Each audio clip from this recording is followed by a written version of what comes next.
अस्सलाम वालेकुम। क्या हाल है? सब नैनो जी अल्लाह का शुक्र है। तुम सुनाओ? मैं घर वाली साइड पे था।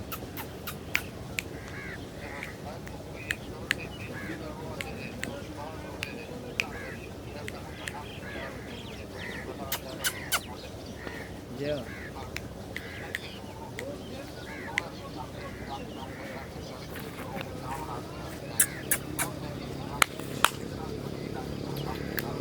अच्छा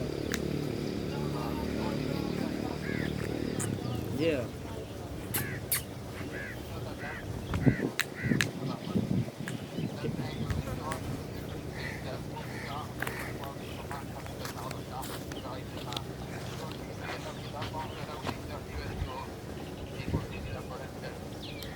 चलो सर जी मैं वो करेंगे।